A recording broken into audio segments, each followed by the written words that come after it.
வணக்கம், good morning, happy morning, wonderful morning. நம்ம John Templeton பற்றி பேசிகிட்டு இருந்தோம். ஜான் டெம்பிள்டன் என்ன சொல்கிறாருன்னா, ஒன் ஆஃப் தி ஐடியாஸ், பெரிய ஐடியா அவர் என்ன சொல்கிறாரு, நீங்கள் ஒரு பிஸ்னஸை நீங்கள் பிஸ்னஸாக பார்க்கணுங்கிறார். ஒரு பிஸ்னஸை பார்க்கணுமே தவிர எக்கனாமிக் ட்ரெண்ட்ஸு அது இதுன்னு பார்க்காதீங்க அப்படிங்கிறார். ஸோ அப்போ நான் ஆக்சுவலாக இன்றைக்கி என்ன பிஸ்னஸை பற்றி பேசலான்னு நினச்சம்போது, நைக்கி அப்படிங்கிற ஒரு கம்பெனியை பற்றி பேசலான்னு நினச்சேன். இந்த நைக்கிங்கிற கம்பெனி எப்படி ஆரம்பிச்சுது? இது ஒரு பெரிய இன்ஸ்பைரிங் ஸ்டோரி. ஒரு யூனிவர்சிட்டியில் ஒரு கோச் இருக்கிறாரு. அந்த கோச்சுக்கு அடியில் ஒரு ரன்னர் வரான். அந்த ரன்னரால் பெரிய சக்ஸஸ் ஆக முடியாது. பட் அந்த கோச் ரொம்ப பெரிய சக்ஸஸ்ஃபுல் கோச்சாக இருக்கார். அவர் பேர் பில் போமன்னு பேர்.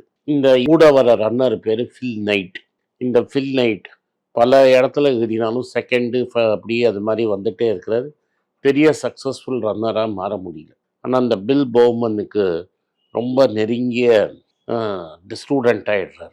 அவர் மேனேஜ்மெண்ட் அண்ட் அக்கௌண்ட்ஸு அப்படிங்கிற சப்ஜெக்டை படிச்சுட்டு ஒரு இடத்துல போய் அக்கௌண்டண்ட்டாக சேர்றார்.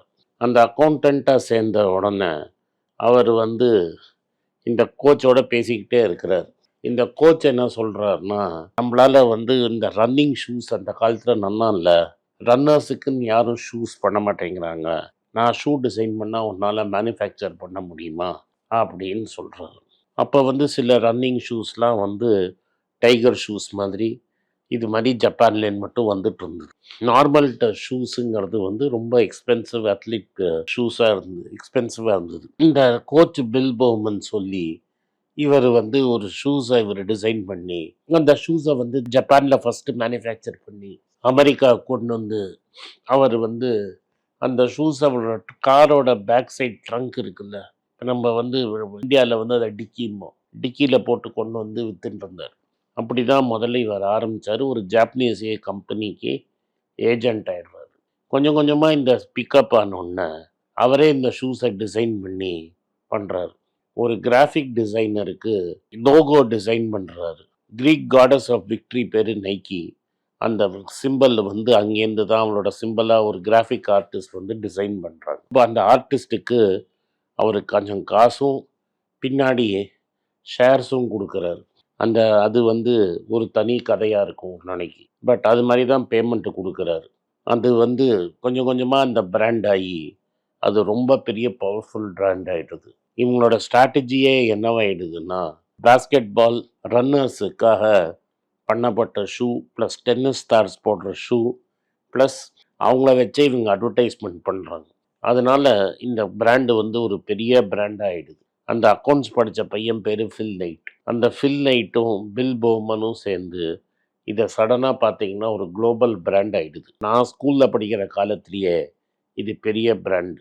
80களில் ரீபாக்னு ஒரு கம்பெனி இவங்களை சேலஞ்ச் பண்ணுறாங்க.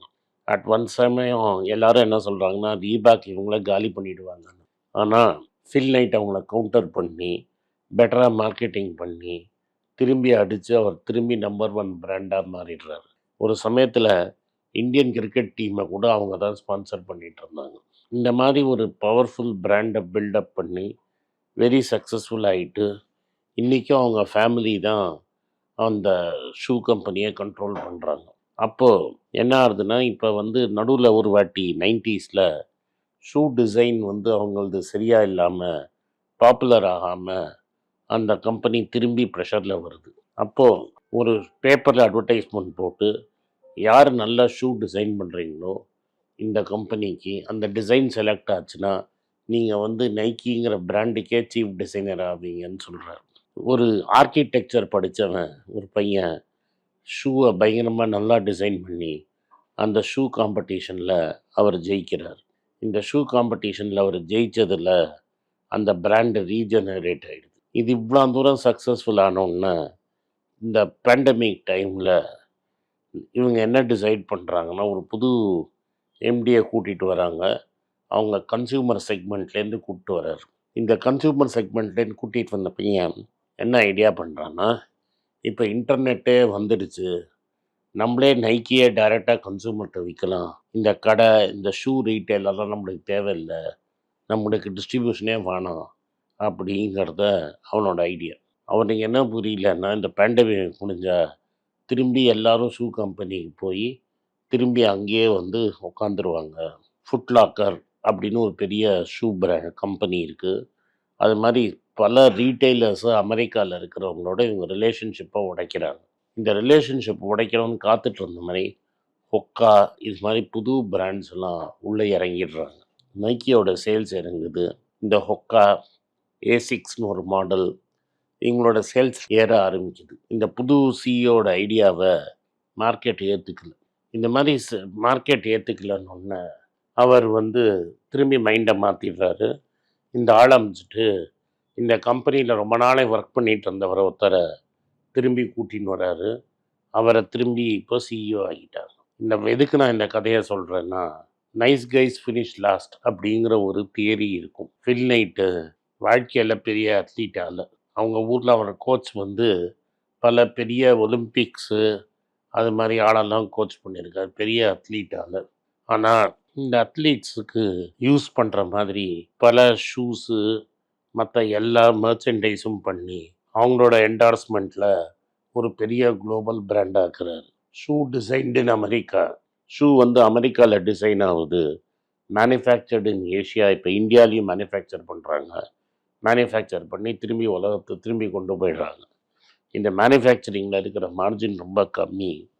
மேக்ஸிமம் மார்ஜின் அந்த ப்ராடக்டில் இருக்குது. இது மாதிரி கம்பெனியை அவரோட ராங் ஸ்டெப்புனால ஒரே நாளில் 25% விலை இறங்கி அதுக்கப்புறம் ஸ்டாக்கு ஏறலை. ஒன்றும் டெம்பிள்டன் சொல்கிறது, வாழ்க்கையில் இது மாதிரி உங்களுக்கு வேல்யூ கம்பெனிங்கிறது இது மாதிரி சம்டைம்ஸ் கிடைக்கும். இந்த கம்பெனியே மார்க்கெட் ட்ரெண்டுக்கு அகென்ஸ்டாக போகும். அப்போ ஒரு ஹை குவாலிட்டி கம்பெனி ரொம்ப சீப்பாக கிடைக்கும். அந்த சமயத்தில் நீங்கள் எக்கானமி ட்ரெண்டு இந்த கம்பெனி பெருசாக போகாதோன்னு பார்க்காம இறங்கி வாங்கணுங்கிறத அவர் சொல்லுவார்.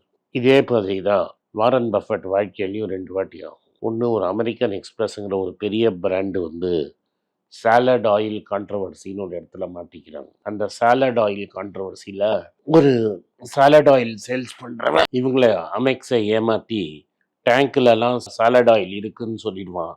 ஆனால் அங்கே இருக்கிறது உப்பு தண்ணி. அவங்க பாட்டுக்கு ரெசிப்ட் கொடுத்துருவாங்க, வேர்ஹவுஸ் ரெசிப்ட்டு. நஷ்டம் அமெக்ஸுக்கு தான். அமெக்ஸே அதனால் கவுந்துருன்னு நினைப்பாங்க. ஆனால் பஃபெட் சுற்றி பார்த்ததில் அங்கெல்லாம் இவன் கவுடுற மாதிரி அவனுக்கு தெரியல. அதனால் பஃபெட் அதில் அவனோட ஃபண்டில் இருக்கிற அந்த காலத்தில் இருக்கிறதுல ஒரு 30% போட்டு அமெக்ஸ் ஷேர்ஸை மேக்ஸிமம் வாங்கி அது டேர்ன் அரவுண்ட் ஆகி சக்ஸஸ்ஃபுல் ஆகிடும். அதே மாதிரி பல வருஷம் வெயிட் பண்ணி இந்த நியூ கோக் ஃபியாஸ்கோம்போது அவர் கோகோ கோலா வாங்குவார். வாழ்க்கையில் உங்களுக்கு இது மாதிரி சில இடத்துல பெரிய கம்பெனிகளுக்கு உங்களுக்கு வேல்யூ கிடைக்கும். அதே மாதிரி வாழ்க்கையில் நம்மளுக்கும் இது மாதிரி டீப்பான சான்ஸ் கிடைக்கும். சம்டைம்ஸ் ஒரு நல்ல ஆப்பர்ச்சுனிட்டி கிடைக்கும். யாருமே இதை வேணாம், நம்ம அந்த வேலையை வேணாம்பாங்க. அந்த வேலை அன்பாப்புலராக இருக்கும். Out of market. நம்மளுக்கு மார்க்கெட்டில் யாருமே அந்த வேலையை யாரும் எடுக்க மாட்டாங்கம்பாங்க. அது மாதிரி இடத்துல அந்த வேலையை எடுத்து நீங்கள் செஞ்சீங்கன்னா உங்களுக்கு பின்னாடி பெரிய பேர் கிடைக்கும். ஆக்சுவலாக பண்ணுறச்ச அந்த வேலைக்கு ஒன்றும் பெரிய ஃபேவர் இருக்காது. ஆனால் சடகுனா உலகமே அந்த படத்தை வேலையை பிடிக்கும். ஸ்லம் டாக் மில்லியனர்னு ஒரு படம், அது மாதிரி தான் படம். பெரிய ஸ்டாரு யாரும் ஒன்றுமே கிடையாது. அந்த படத்தை ஒரு சும்மா டாக்குமெண்ட்ரி மாதிரி தான் எடுப்பாங்க. பெருசாக இந்தியாவில் கமர்ஷியல் ஹிட்டெல்லாம் கிடைக்காது. இருந்தாலும் ரஹ்மான் அந்த படத்துக்கு மியூசிக் போடுவார். இன்னொரு ஆள் ரசூல் பூக்குட்டிங்கிறவர் அதுக்கு சவுண்ட் இன்ஜினியர் ஆவார். அந்த படம் ஒன்றும் பெருசாக கிடையாது. பாம்பேயில் ஏழைங்க எப்படி வேலை செய்கிறாங்கங்கிறது தான் அந்த படம். அந்த படம் கடைசியில் ஆஸ்கர் ஹிட் ஆகிடும். முதல் இந்தியனுக்கு ரஹ்மானுக்கு ஆஸ்கர் அவார்டு கிடைக்கும். ரசூல் பூக்குட்டிக்கு சவுண்ட் இன்ஜினியரிங்க்கு ஆஸ்கர் கிடைக்கும். எவ்வளவோ பெரிய பெரிய ஹிட்டு கொடுத்தார் ரஹ்மானுக்கு. அந்த படத்தில்னால அவார்டு கிடைக்கும். அந்த படம் ஆஸ்கர் கொடுத்துருக்கலன்னா யாருமே பார்த்துருக்க மாட்டாங்க. சம்டைம்ஸ் நம்மளுக்கு அது மாதிரி வாய்ப்பு கிடைக்கும். அந்த படத்தை எடுத்தவர் பேர் டேனி பாயில். இது எதுக்கு ரஹ்மான் கதையும் ஃபில் நைட் கதையும் நான் உங்களுக்கு சொல்கிறேன்னா, உங்களுக்கு எது இன்ட்ரெஸ்டிங்கோ அதை நீங்கள் செய்யணும். இல்லை ஒன்று ரொம்ப போர் அடிக்குது, இது வேண்டாம், இது யார் செய்வாங்கன்னு நினச்சிங்கன்னா பின்னாடி போய் அதுதான் உங்களோட லைஃப்ஸ் பெஸ்ட் ஒர்க்காக போய் பார்ப்போம். அதனால் எந்த வேலை செஞ்சாலும் என்ஜாய் பண்ணி செய்யுங்க. உடனே அதுக்கு என்ன கிடைக்குங்கிறதுக்காக பார்த்தீங்கன்னா லைஃபே வீணாக போயிடும். இதுதான் நைக்கி சொல்கிற கதை. நன்றி, வணக்கம். இந்த வீடியோ உங்களுக்கு பிடிச்சிருந்தா வீடியோவை லைக் பண்ணுங்கள், எங்கள் சேனலை சப்ஸ்கிரைப் பண்ணுங்கள். பெல் நோட்டிஃபிகேஷன் தட்டுங்க. இந்த வீடியோ முடிஞ்சால் உங்கள் சொந்தக்காரங்களுக்கும் ஃப்ரெண்ட்ஸுக்கும் அனுப்புங்க. அவங்கள பார்க்க வற்புறுத்துங்க. நன்றி, வணக்கம்.